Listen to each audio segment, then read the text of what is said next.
So obviously my name's Paige and I'm the youth mentor for Gcse and Willows at the moment. And then this is Dean. Introduce yourself. Hi, my name is Dean. I'm the mentor for Cantonian. Amazing. So if you could introduce both yourselves, please. Yeah, I'm Scott and Careers Advisor for the Cardiff Education team, currently based at, well, home working like a lot of schools at the moment, but based at Whitchurch High School. Hi, yeah, I'm Lisa. I work in the same team as Scott, but I'm based in Cantonian High and I work with Dean. Amazing. So the first question is, can you tell us a little bit about your organisation, please? Yeah, so Careers Wales is a Welsh government-funded organisation. We're there to provide impartial advice and guidance to all ages, basically looking at those in school, colleges and adults. Amazing. Over to you, Dean. What is a careers advisor? A careers advisor, right, well basically we're there to provide information, advice and guidance to help people make plans and have realistic choices about their education and training and work. We work together with the person, with the client, and we sort of we look at things that maybe like careers that they've never thought of before, and look at ways that they can achieve these goals. It's amazing. So now obviously we're during lockdown. If I was a young person, how would I go about contacting a careers advisor? Yeah, there'd be a few different ways to do that. I think a good place to start, if in doubt, can be just to Google Careers Wales. It'll always come up on the search engine there. The website has had a slight sort of overhaul, I think for the better, over the last couple of months. So everything on there is very up to date. And within the website, on the home page, it gives you all the different ways of being able to speak to an advisor. As Lisa mentioned, we are an all-age guidance service. I know the audience for this perhaps video might be predominantly on the younger sort of side there, so we would normally encourage face-to-face or sort of telephone interviews at the moment of the lockdown. But a few different ways of contacting us. You can do a web chat, which something I cover half a day a week. So that's almost like one of those live chats. You can go on there and we can actually keep a sort of copy of the transcript of the conversation between us. And it'd be a case then of either the advisor following up perhaps after that, or it might just be some general information which we can provide there and then.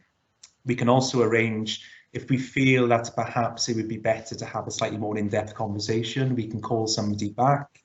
We can also book in appointments for sort of telephone guidance. So that can be a case of arranging a date and time to suit that young person. And we also have all the various social media channels. I was saying to Lisa, yes, I'm not particularly up to date with most of them, but I believe, correct me if I'm wrong, Lisa, we got Twitter, Instagram and Facebook. Yeah. I'm not sure if there's anything else other than that, but all this will certainly be on the homepage of the Careers website. I would also say as well, if for some reason somebody is a little bit unsure, then I would always urge them to perhaps speak to yourselves, because you would be in regular touch with Careers Wales. And also if somebody still has links with their school, the members of staff in school would know which careers advisor is linked to their school as well. But if you haven't been in school for some time, as I say, speak to the youth mentor, Google Careers Wales, because everybody's entitled to have support from Careers Wales. Amazing. Thank you. What are the options for someone leaving year 11?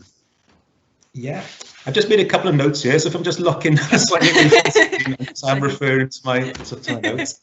So in no particular order, but one of the more common options would be to remain in education.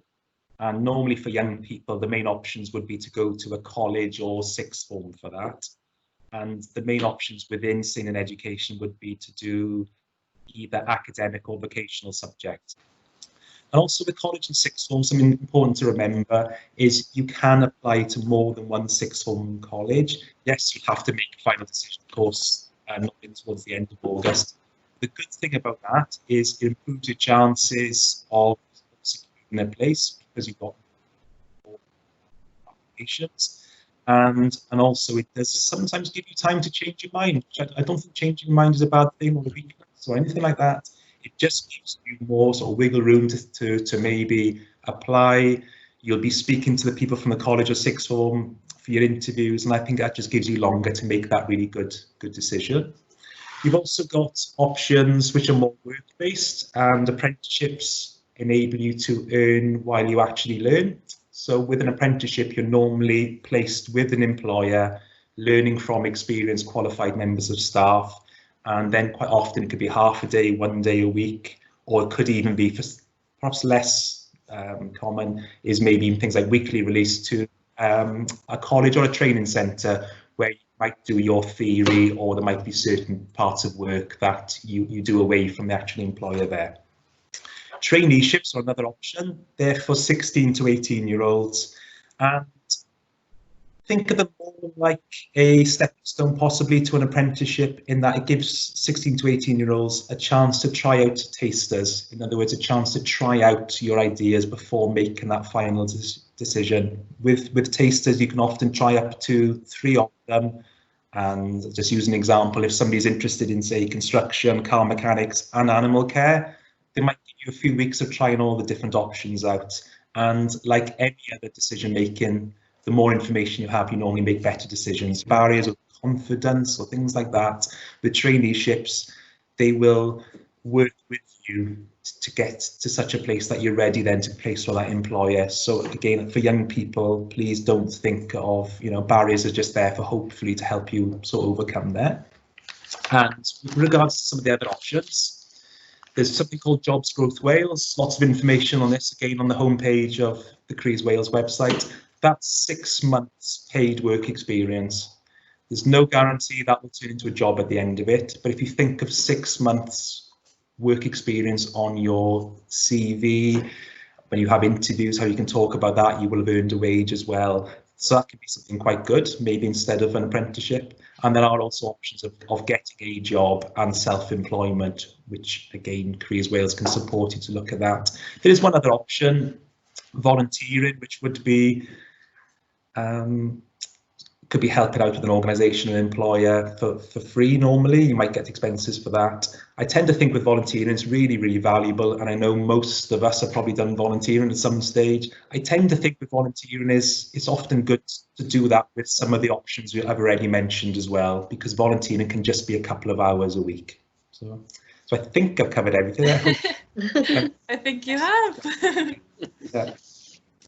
Okay, so can I still apply for college, and if so, how would I go about doing that? Yeah, still apply for college. You'd need to go on the individual websites. I know some websites are showing if there's availability, there'd be a pink apply button. What people are finding at the moment is courses are starting to get more full, not less availability. So there's normally always an alternative, but sometimes you'd either have to look at maybe an alternative course or maybe an alternative site. Some colleges have got sites sort of like scattered through maybe Barry, Cardiff, etc. So you might not always get the site that you initially wanted. But something I've been chasing up quite a lot of colleges as well, chasing up applications for those pupils that are in Cantonian, and one of the things that they have said is to help the application process and to help things move along a lot quicker. The things like, please, can they provide their ID when they apply?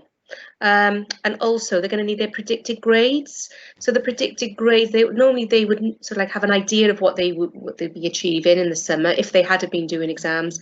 And then school can actually then email the college with confirmation of those grades, those predicted grades. But the process is taking a little longer. There is still availability there, but we just urge people to start sort of like apply now. You don't want to leave it too late, and get an application. And as Scott said, you can always have a couple of different applications in and decide closer to the time. It's easier to turn down an application when it comes closer to the time than actually try and find a place for yourself. Yeah, definitely. Thank you very much. Excuse me. If someone's unsure of what level of course to apply for due to level 1, 2 and 3, what would be your advice? Okay, so sixth form and colleges would set their own entry requirements. I have to say they would largely be consistent with other colleges and sixth forms as well. So they haven't just, they're largely to do with what they feel would be what GCSE requirements or skills would be needed to cope really well on a course. Because what they don't want to do is put somebody on a course that's possibly too difficult for them. Yeah. And that student can often feel a little bit overwhelmed by it. And I know certainly if I was putting something that's too difficult there, you might feel you just want to sort of leave the course because it's a little bit too much. Likewise, they don't want somebody to be not challenged enough either and find it's too easy, or perhaps they've already covered that level of work before. So what they will use is your GCSEs, or your, as Lisa mentioned, what you're possibly tracking or predicted. Now, for somebody who might have been out of the loop for school for a while, and I'm certainly working with some pupils who might have been home tutored, or for whatever reason, perhaps school hasn't gone so well for the last couple of years. You know, even if it does mean you've started on a slightly lower level of course, it can still get you to where you need to be. And I often say to people as well, if it ends up as a result of that, you know, getting into the right career longer term, 1 or 2 years of just rising through those levels, hopefully won't seem the end of the world in a few years' time if it gets you to where you need to be. But as far as how to decide which level is for you, would be to look at the college or sixth form websites, you know, speak to your careers advisor, we can guide you through this as well. And they'll normally say for level 1, for argument's sake, you might need a number of GCSEs at certain grades. Level 2 might be a little bit more difficult, perhaps you need some D grades. Level 3 might be a number of Cs. On top of that, the college will also interview you. And again, they're not there to test you or to catch you out. They just want to make sure that the level of course is right for you. And sometimes, even though they will largely use the GCSEs as the main way of working out which level is, if you have, you know, if you come across as particularly enthusiastic, or maybe you've got a background in skills, experience in certain levels, you know, they can be flexible for those levels as well. So colleges do offer that little, you know, element of flexibility there. So again, you know, the grades are of course important, but they're not everything.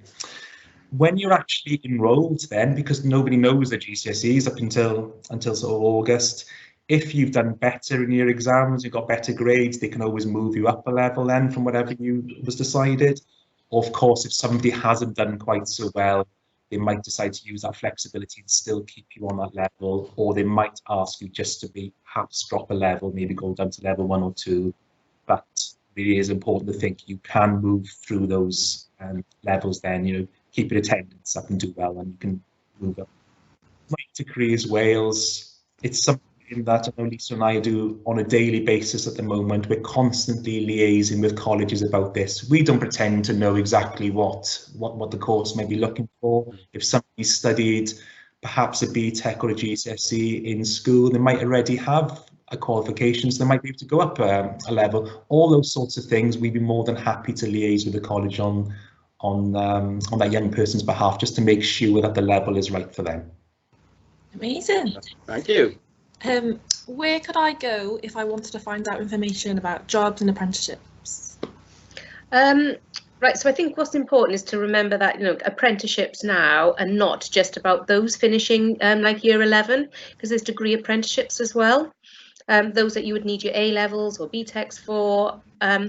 Because of the different situation and circumstances that we're finding ourselves in, obviously there doesn't seem to be as many apprenticeships out there. However, there are still some. There are still employers are still advertising and still searching for the right candidates. To find information about these apprenticeships, Careers Wales website. We've got an up-to-date list on there all the time. It gives information about sort of like what skills you would need, what about the employer, and sort of like, you know, what they're actually looking for and where the role could lead. Again, look on the employer's websites. People might see things in the press, people might see, investigate yourself. And also the other thing to remember about apprenticeships, sometimes it's who you know. So if it's something you feel really, really passionate about and you really want, ask around. People want those type of apprentices that have got sort of like the get up and go and going, right, I've gone to find one, I've gone to knock some doors, I've actually gone and sort of like done some phoning around or asked relatives. So it's actually sort of like being self-motivated as well. But Careers Wales website is a brilliant tool to use to find more information about apprenticeships and an up-to-date list of availability. Thank you. What is a training provider and how could I apply? Okay, so a training provider is similar to a school and college in that it is somewhere that helps deliver learning, formal learning. Unlike schools and colleges, they're often much smaller and they normally specialise in delivering certain learning. So for argument's sake, a training provider might specialise in hairdressing or car mechanics. You might have a different training provider specialising in animal care and things like that. So it's quite often, the most important thing is to try and think of what is it, what qualification are you hoping to do, and then we can match you to the right training provider for that. And within Cardiff, I think there's around about 4 or 5 different training providers. But the most important thing is what they all do the same thing, is they try and deliver learning and also liaise with an employer on your behalf as well. So if you're thinking of doing an apprenticeship, a training provider might be there to make sure that the employer gives you enough learning opportunities so you can work through your qualification. Ships, that's the option for 16 to 18-year-olds. The training provider may decide that you're perhaps not quite ready to go straight into employment. You and the training provider might decide that you're better off maybe trying your hands at whether it be cutting hair, working on cars, whether it be construction, animal care, possibly doing that at the training centre until such a time that you feel you're ready then to go make good decisions to go straight into employment then. So what the training provider will do, they'll be the people that you'll speak to on a daily basis. If for some reason you're unable to go into work or to the training centre, you'd speak to them. They're also the ones that would arrange things like risk assessments, if there's any health and safety that you need to be sorted before you go with an employer. They're also the ones which are quite important. They're also the ones that pay you. So you can often on a traineeship get £30 or £40 a week if you attend. So they would be the ones again to make sure that all those little things which are really, really important, that your safety, that your learning is correct, that you get paid correctly. The training provider will be your main point of contact for that, and then we can make the introduction to the training provider. If it's a traineeship, you will need to be referred by Careers Wales. And that's only because we are impartial. We're not here to favour any particular school, college or training provider. So we can make sure that that young person is aware of all the options available to them. And before that young person is referred, that hopefully they've made some really good decisions there, and then we can help them put that plan in place. Amazing. If I wanted to go about finding a job, how would I get support to complete a CV and maybe work on my interview skills?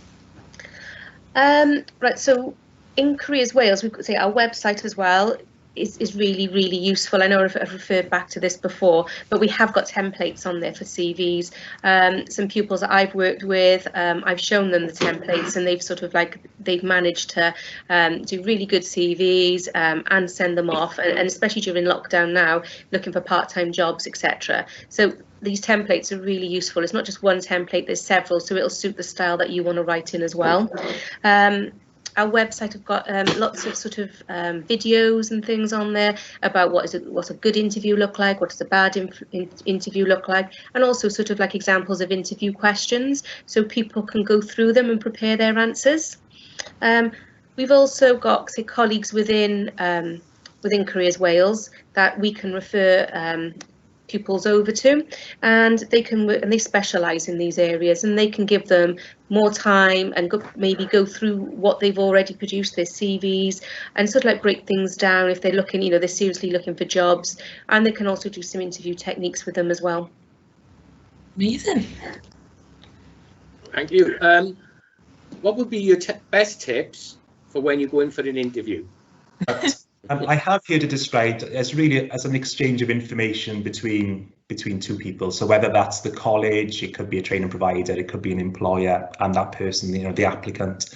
So it's really important to think of it as they're not there to try and test you. And I've often got this image of an interview as somebody sat behind a desk, quite stern, quite formal, trying to catch you out. You know, what they say is those aren't good interviews. An interview should be that they're trying to ask you questions to make sure you're a good fit for whether that's the traineeship, whether it's the college course, the sixth form course, or the job, and also for you to decide whether it's what you want to do as well. So I would expect questions from the college or sixth form employer to be really things about, you know, why is it that you want to do this? And just be very, very honest about it. If you've done some research, I think that's really good. It shows motivation, and also it would hopefully help that employer or college to be satisfied that, you know, you're confident they're a good fit for you. So if you've done some research, don't be scared to talk about that. The main thing is enthusiasm as well. I know colleges have said that to me, is they don't expect you to have experience necessarily in what it is you want to do. They're there to provide you the opportunity to learn the skills.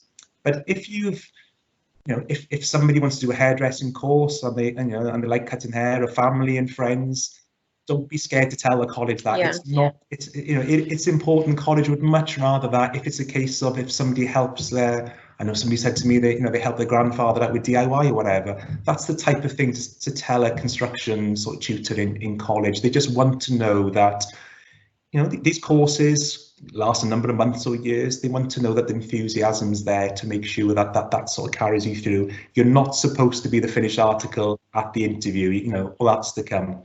But if it is an exchange of information, it's also really important for us to be able to be confident to ask at interview any questions we have. So some of the interview questions I often ask year 11s to think about would be, what do the college or sixth form, what do they think might happen after finishing level 2 or level 3? You know, do people go to university with this? What apprenticeship opportunities might be out there?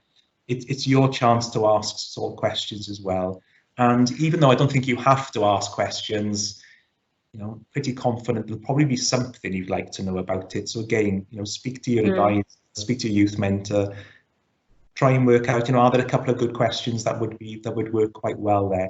Of course, if the information has already been shared during that interview, you might feel the question is no longer relevant, but you know, it's a two-way thing. Of course, you want them to get across that you want to do it and why you're a good fit for that, but it's really important as well to make sure they're a good fit for you as well. Oh, fantastic. That's brilliant.